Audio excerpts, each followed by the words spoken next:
Saya nak menuntut kepada ucapan saya dalam majlis penyampaian anugerah sempena dengan Sang Kancil Award, di mana saya dijemput untuk memberi ucapan, di mana tajuknya ialah perubahan dalam bidang politik di negara kita. So saya merasa amat kesal dengan pihak-pihak tertentu yang sengaja memutarbulitkan ucapan saya demi membangkitkan kemarahan kaum orang Melayu.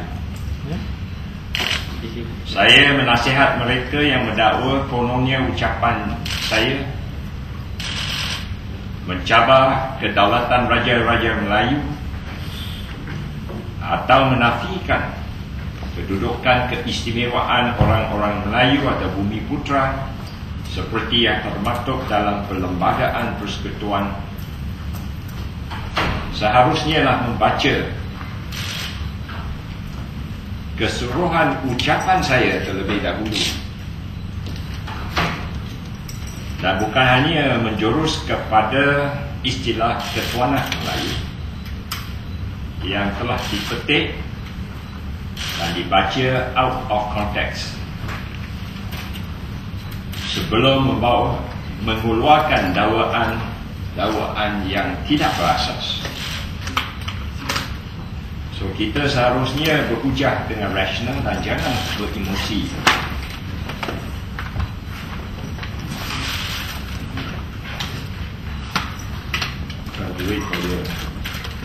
Wait for you. Ready? Okay. Saya merasa amat kesal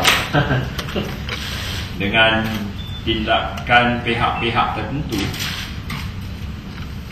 yang sengaja memutarbulitkan ucapan saya demi membangkitkan kemarahan kaum Melayu. Saya menasihat mereka yang mendakwa kononnya ucapan saya mencabar kedaulatan Raja-Raja Melayu atau menafikan kedudukan istimewa orang-orang Melayu atau Bumi Putra seperti yang termaktub dalam Perlembagaan Persekutuan. Seharusnya membaca keseluruhan ucapan saya terlebih dahulu dan bukan hanya menjurus kepada istilah ketuanan Melayu yang telah dipetik dan dibaca out of context. Biarlah kita berhujah dengan rasional dan bukan beremosi. Saya nak jelaskan di sini bahawa tajuk ucapan saya ialah perubahan dalam dunia politik di negara kita. Dan saya akan bagi teks ucapan saya lepas press conference ini. Saya menyentuh tentang perubahan lanskap politik di negara kita selepas Pilihan Raya 308, di mana kita nampak dengan jelas wujudnya sistem dua parti. Maka sejajar dengan ini, parti-parti politik di negara ini kena berubah supaya mereka menjadi lebih berdaya saing demi meraihkan sokongan daripada rakyat. So kerana ada wujud dua parti sistem atau sistem dua parti di negara kita, maka ada persaingan. Dan dalam ucapan itu pun saya menekankan bahawa perjuangan parti-parti komponen Barisan Nasional seharusnya bukan hanya membela nasib sesuatu kaum, bahkan kita seharusnya membela nasib semua kaum. Ini bermakna pendekatan kita adalah kepada isu dan bukan hanya kepada kaum sahaja. Pendek kata, kita menjadikan jagung kepada semua kaum, bukan hanya kepada sesuatu kaum. Kita boleh mengamalkan agama, budaya dan mempelajari bahasa ibunda masing-masing, tetapi kita kena mempunyai sikap yang lebih mencerminkan kita sebagai rakyat Malaysia. Kita kena menerima hakikat bahawa isu yang melibatkan sesuatu kaum akan memberi kesan kepada kaum yang lain dalam negara kita. Bermakna isu yang melibatkan sesuatu kaum akan membawa kesan kepada kaum yang lain.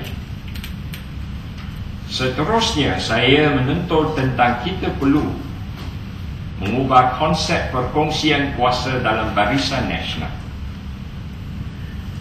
Istilah Ketuanan Melayu memberi taksiran bahawa parti-parti komponen bukan Melayu dalam BN adalah hamba. Kita menerima kepimpinan yang diterajui oleh pemimpin Melayu. Tidak dapat dinafikan ada pihak yang tertentu mengeksploitasikan istilah Ketuanan Melayu ini, bahawa parti-parti yang lain dalam Barisan Nasional adalah hamba, dan perkongsian kuasa ini bukan sesuatu yang adil dan saksama. Seterusnya, saya menekankan bahawa kita menolak konsep Ketuanan Melayu ini tidak bererti bahawa kita mempertikaikan kedudukan Raja-Raja Melayu. Dan ini jelas dalam ucapan saya. Juga soal kedudukan istimewa kaum Bumiputera dan kedudukan bahasa Melayu sebagai bahasa kebangsaan. Dan ini semua termaktub dalam Perlembagaan Persekutuan dan tidak seharusnya dipertikaikan. Oleh itu adalah nyata saya menggunakan istilah Ketuanan Melayu dalam konteks perkongsian kuasa dalam Barisan Nasional yang dieksploitasikan oleh pihak-pihak tertentu supaya mereka dapat sokongan daripada rakyat.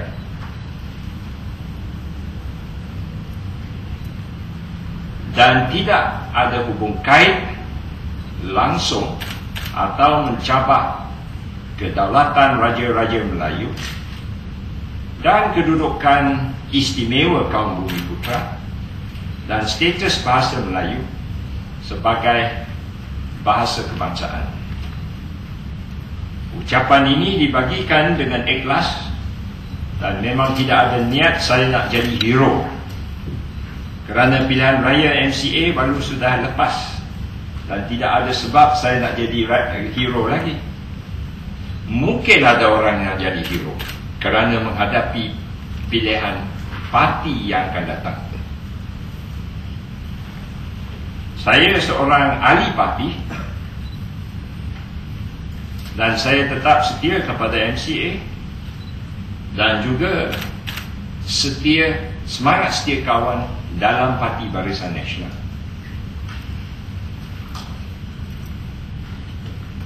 So, saya berharaplah pihak-pihak tertentu yang membuat tuduhan yang tidak berasas membacalah ucapan saya keseluruhan.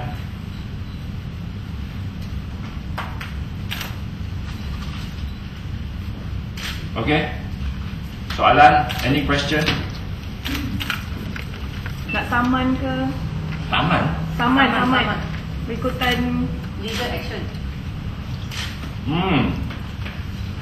Mereka berhak untuk buat sesuatu lah. Dan saya berhak juga mempertahankan apa yang saya percaya adalah benar. Kerana dia memutarbelitkan kenyataan saya dan ucapan saya, konon saya mencabar kedaulatan Raja-Raja Melayu, hak istimewa Melayu dan sebagainya. Walhal dalam ucapan saya, kalau saya petik dalam bahasa Inggeris, jelas. So saya berharaplah mereka baca, janganlah istilah itu dia sudah beremosi. We must change the concept of power sharing within BN. The slogan and the phrase of Ketuana Melayu of master and servant relationship becomes unacceptable, especially to the younger generation of various races. We accept Malay leadership, but not Malay supremacy. When we say we reject Ketuana Melayu, we are not challenging the Malay special right. It is enshrined in our constitution, and nobody can take that away. In the same way that Bahasa Melayu is the national language, and its status is protected in the constitution, and nobody can change that. Jelas dalam ucapan saya.